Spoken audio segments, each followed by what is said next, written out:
Hi, I'm Fran Atkinson and welcome to today's show. Today we're going to have a chat to Celeste Young. Celeste is a collaborative research fellow at Victoria Institute of Strategic Economic Studies. Thanks for joining us today, Celeste. Can you start by giving us a short insight into your research background in climate change communication? Well, firstly, thank you for having me. I actually came into this through a rather unusual method because I started off, I've been a practitioner in comms and the arts for years. And when I decided to change my career, I became involved in the environment, and I realised very early on that there was an issue with the way it was being communicated. So I started off trying to figure that out, and that led me into academia. So that sort of gives you the background. And I think that the light bulb moment for me was sitting in a forum, an Al Gore forum, and someone stood up and yelled at the presenter, "I know there's a problem. I came here because there's a problem. I want a solution." And he stormed out, and I went, "There's something going on here. We need to figure out how to communicate." And that's where it started. And what about what led you and your research team to discover the positive effects of personal storytelling when it comes to regards to climate change?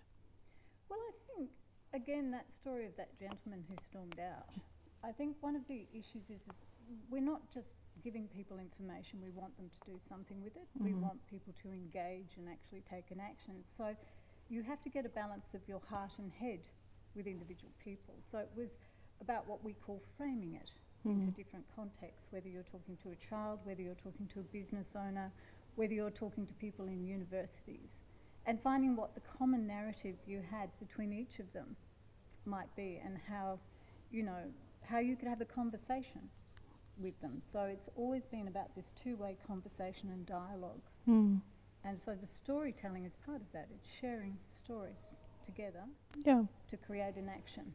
And how do you think long-term effects of personal storytelling really impact on people and the community?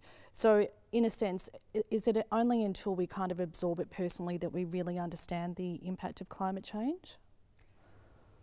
Climate change communication is really complex because it's a risk. And risk is something you experience. Communication is something you do. So in terms of until it enters into people's own personal sphere, it's very hard to see because you're telling them there's this imaginary gas, these terrible things are happening because we've got so many climate impacts now. Everyone has some sort of experience about how it affects them. So I think what we're seeing is these stories help people define who they are and what they are in the situation. And it's a very human condition if you look back to storytelling in Indigenous cultures. It's how we make sense of the world. So it's how people are making sense of this. So the long-term narrative is that we're building a collaborative narrative across different sectors, across globally they're starting to build collaborative narratives too. And do you think that Indigenous perspective has been explored thoroughly in the debate in Australia, or is there a lot more we could be listening to? It absolutely hasn't been explored thoroughly. I think, look, it's fascinating because I think how you have those conversations is really important too, because it's about a respectful dialogue, and making sense of things through that lens is something that not a lot's been done about, but it's starting to grow. We're starting to see a lot more input from Indigenous people in terms, on their terms of how they want to tell their stories through this, and helping us make sense of the landscape through that and how we might interact with it. Now, can you talk a bit about the role of media and celebrity power when it comes to the continuing dialogue around climate change? Is it important? Should we be listening to it? I don't think it's a question of should we be listening to it. We do listen to it. And I think that's the point.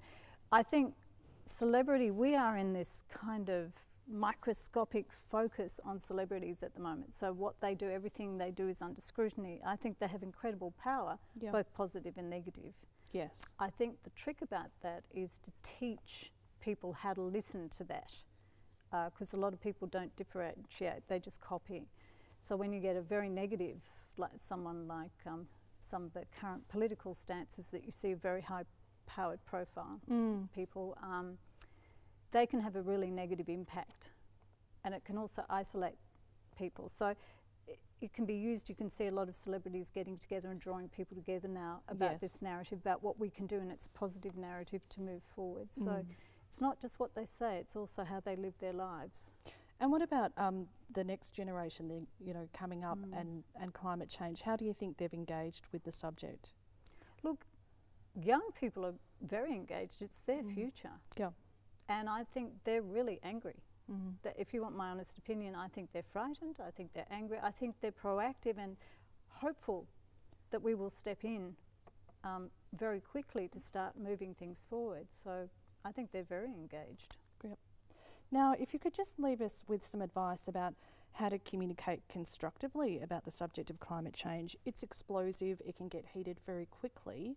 Do you have any tips for just how to approach it in a kind of sensible, calm, rational way? Well, I think the first thing you have to realise is people are not sensible, calm or rational in this space all the time. And the first thing you need to do is listen. Yes. Listen to what they're saying, listen to where they're at and start where they start. Okay. So, if that's the point of, if they're really opposed to it too, sometimes you just need to listen and respect their viewpoint and say, I don't agree, that's it, don't engage with it. Great. But be respectful. Yes, it's important. Yeah. Well, thank you so much for your time, Celeste. It's been a great conversation. Well, thank you. It's my pleasure coming here as well. Cheers. Thank you for watching.